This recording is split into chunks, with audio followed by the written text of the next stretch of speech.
আমাদের সকলের প্রিয় মাতৃভূমি বাংলাদেশ আজকে সত্যিকার একটা ক্রান্তিকাল অতিক্রম করছে।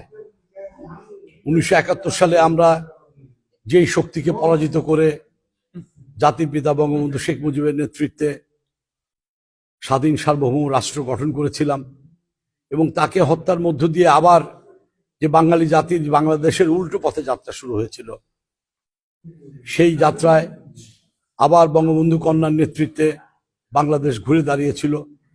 21 বছর পরে অনেক আত্মত্যাগের মধ্য দিয়ে জাতির পিতার সুযোগ্য কন্যা শেখ হাসিনার নেতৃত্বে বাংলাদেশ ঘুরে দাঁড়িয়েছিল। একটা ধ্বংসস্তূপের মধ্য থেকে বলা যেতে পারে একটা ক্ষুধার্ত, অভুক্ত, একটা বিশৃঙ্খল জাতিকে তিনি দিক নির্দেশনা দিয়েছিলেন এবং আজকে বিশ্বের মুখে বাংলাদেশকে একটা সম্মানের স্থানে প্রতিষ্ঠিত করেছিলেন। সেইখানে আবার সেই 71 এবং 75-এর যে পরাজিত শক্তি, তারা মনে হয় প্রতিশোধ স্পৃহায় মেতে উঠেছে। আমাদের প্রাণপ্রিয় নেত্রীকে বাধ্য করা হয়েছে দেশ ত্যাগে। আমাদের লক্ষ লক্ষ কর্মীকে হত্যা, গুম, খুন, অত্যাচার, নিপীড়ন, তাদের বাড়িঘর দখল এবং তাদের ব্যবসা বাণিজ্য, তাদেরকে ঘরছাড়া করা হয়েছে। সমস্ত দেশটা আজকে আপনারা বলবো যে একটা অশান্তির আগুনে জ্বলছে। আপনারা দেখছেন যে অতি সম্প্রতি সংখ্যালঘুদের উপর নির্মম অত্যাচার করা হচ্ছে। কোনো বক্তব্যের কথা বলার কোনো স্বাধীনতা যদিও তারা বলছে, এবং সত্যি কথা বলতে গেলে যে বাংলাদেশ, আমি বলবো যে 50 বছর আবার পিছিয়ে গেছি আমরা সেই জায়গা থেকে আমাদের এই সংগ্রাম জারি আছে। আমাদের নেত্রী, আল্লাহ তাকে সুস্থ রেখেছেন, তিনি এখনো বাংলাদেশ আওয়ামী লীগ তথা বাংলাদেশের নিপীড়িত দুস্থ মানুষের নেতৃত্ব দিয়ে যাচ্ছেন। আপনারা নিশ্চয়ই দেখছেন বিভিন্ন মিডিয়াতে, সোশ্যাল মিডিয়াতে আসছে যে সাধারণ মানুষের মুখের ভাষা কি। তারা কেউ বলছে, এটাকে বলার চেষ্টা করছে বিপ্লব, গণ আন্দোলন, গণ অভ্যুত্থান ইত্যাদি নানান রকম অভিধায় এটাকে ভূষিত করে তাদের নিজেদেরকে মহান করে তোলা এবং তাদের ক্ষমতা দখলকে জায়েজ করার জন্য প্রচেষ্টা চালাচ্ছেন।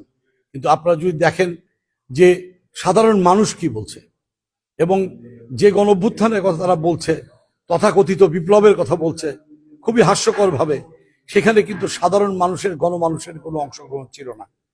ঢাকা শহর এবং অন্যান্য জায়গায় বিভিন্ন স্থানে শহরবাসী কিছু মানুষের যে অংশগ্রহণ, বিশেষ করে যেটা বলছিলাম যে স্বাধীনতার এবং 71 এবং 75-এ যে পরাজিত শক্তি, তাদের ধর্মান্ধ সাম্প্রদায়িক শক্তি, তাদের সহায়তায় একটা ষড়যন্ত্রের মাধ্যমে তারা এই ক্ষমতাকে দখল করেছে। আপনারা দেখেছেন যে এই তাদের যে ষড়যন্ত্র, সেটি উন্মোচিত হয়েছে। তথাকথিত অন্তর্বর্তীকালীন সরকার, যেটি সম্পূর্ণ আনকনস্টিটিউশনাল, যেটা সংবিধানে কোনো অন্তর্বর্তীকালীন সরকারের কোনো রকম সুযোগ নেই, সেইখান থেকে তারা নিজেই বলেছেন, অন্তর্বর্তীকালীন সরকারের প্রধান, যে খুব মেটিকুলাসলি দীর্ঘ পরিকল্পনা করে এই কাজ করা হয়েছে। তথাকথিত সমন্বয়ক, তাদের মুখ দিয়ে বেরিয়ে এসেছে যে পুলিশকে হত্যা না করলে, অগ্নিসংযোগ না করলে সাধারণ মানুষ রাস্তায় নামবে না, এবং তাদের মধ্য থেকে একেবারে সাধারণ মানুষকে খুন করে, পুলিশকে খুন করে একটা অস্থিতিশীল পরিস্থিতি তৈরি করে দেশের মানুষকে, সমস্ত যুব সমাজকে বিভ্রান্ত করে তারা আজকে এই বাংলাদেশে ত্রাসের রাজত্ব, সন্ত্রাসের রাজত্ব কায়েম করেছে। আমরা বঙ্গবন্ধু কন্যার নেতৃত্বে আজকে এই বিজয় দিবস, সামনে আমাদের বিজয়ের মাস, এই বিজয়ের মাসের প্রাককালে আমি জাতির পিতা বঙ্গবন্ধু শেখ মুজিব সহ বাঙালি জাতির স্বাধীনতা ও মুক্তির সংগ্রামে যারা আত্মাহুতি দিয়েছেন, সকলে আত্মার প্রতি সম্মান জানিয়ে এই প্রতিজ্ঞা আমরা করছি।